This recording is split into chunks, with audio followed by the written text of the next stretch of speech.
sa darating na eleksyon.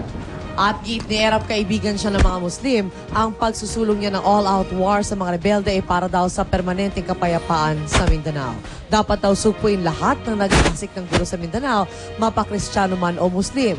Wala rin daw planong mapila si Erap sa mga ulama. Yan yung controversial na mga huling termino niya sa Malacanang no, na talaga nilusob niya yung ilang mga kampo, di ba? Diyan sa Camp Abubakar. Ang isang komentaryo lang doon ay yung parang nagpista pa sila, parang may lechon pa yata o baboy, di ba?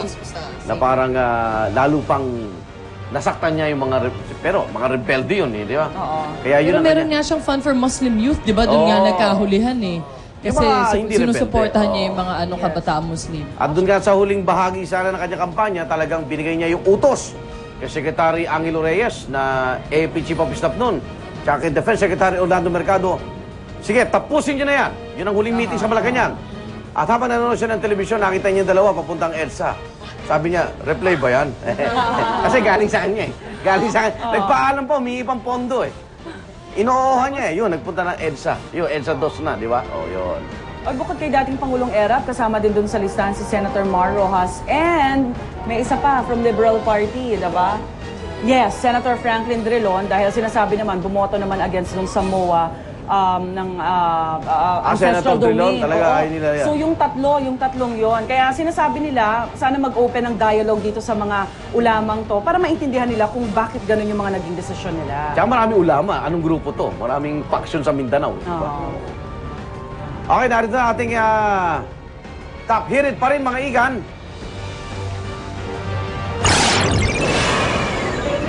Emmy was a very simple person, yet very sensitive. You don't have to say what you feel.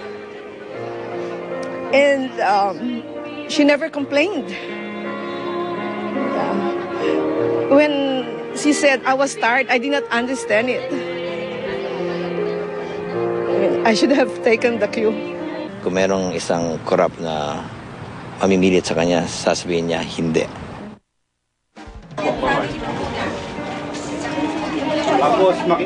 Hanggang sa huli, papuri ang inalay kay dating Budget Secretary Emilia Bongcodin na mga naghatid sa kanyang huling hantungan. Kahapon po yan sa Heritage Park sa Taguig. Kabilang sa mga tahimik at nagdalamhati ang kanyang pamilya, mga kaanak at mga kaibigan at dating mga nakasama sa trabaho.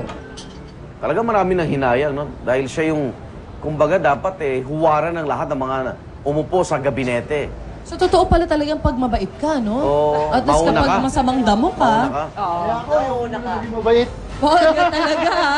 Yan ang motivation mo para sa mahabang buhay ng puppet, ha? Talaga parang hindi siya hindi siya nasilaw dun sa pwede naman na maging ano niya, daan niya na magpayaman, may kapangyarihan na siya. Pero hindi niya inisip yun. Kaya nga talaga hanggang sa huli, kahanga-hanga yung prinsipyo na ipinamalas niya hanggang sa huli. Nalaman naman natin, di ba, nakasama din siya doon sa mga umalma at nagbigay talaga ng kanyang stand on the issue. Hindi siya tumahimik lamang. Kahit wala siyang sariling yung pamilya ba, no, asawa o anak, naging magaling siya mag-budget. Di ba? Hindi niya kasi pera yun eh. At least dapat malaman ng iba pang member ng gabinete. Hindi niyo pera yan eh. Dapat alagaan niyo talaga. Sana lahat ng kawani ng gobyerno mauna ganun mag-isip, ano? Pwede, ganun ba? May mga Let's pray on that. Hindi, tsaka maganda nga, hindi siya kinain ng sistema. Usually kasi meron tayong imahe nga pag politiko na ay, nako, kurakot yan. Or at least, ngayon masasabi natin na may natitira pa talaga na meron sa politika na mga matitinong tao. Hindi natin sila dapat lahatin. Parang kitang-kita yung, yung emotions ng lahat ng kanyang family, tas lahat ng mga nakasama niya sa gobyerno. Di ba hanggang sa huli nga, yung family niya, very emotional sila. Hindi sila nagbigay ng pahayag at all, yung buong burol hanggang sa huli. Yung kaibigan lang niya ang nagsasalita para sa kanila. Parang ganun ata talaga katindi yung impact niya sa mga mahal niya sa buhay, tsaka mga nakatrabaho niya. Panginayang. At syempre, nasa mabuting ano na siya ngayon. Lugar, di ba? Walang kurap doon. Wala. At ang top hirit naman para sa ating mga motorista, good news po. Magro-rollback sa presyo ng kanilang mga produktong petrolyo ang independent oil player na Flying V mamayang tanghali. 25 sentimo kada litro ang ipatutupad na bawas presyo para sa gasolina, diesel at kerosene ng Flying V. Wala pa namang abiso ang iba pang kumpanya ng langis kung susunod sila sa oil price rollback. Kaya eto na, full tank na tayo. Bakit pag increase 50, pag rollback 25? Oo nga. At saka bakit pagka-increase, Kaya sa kanila yun? matagal sumunod yung iba? Oo. pagka Pag rollback, Mag-rollback, pag isa sabay-sabay. ka, parang yun, no? Okay, mga balitang nakabandera naman sa mga pahayagan at news websites. Silipin natin makikinig sa ating Banner Stories. Sa GMA News.tv at Daily Tribune, panukala ni Senador Edgardo Angara magsagawa na rin na eleksyon sa Senado para sa bagong presidente.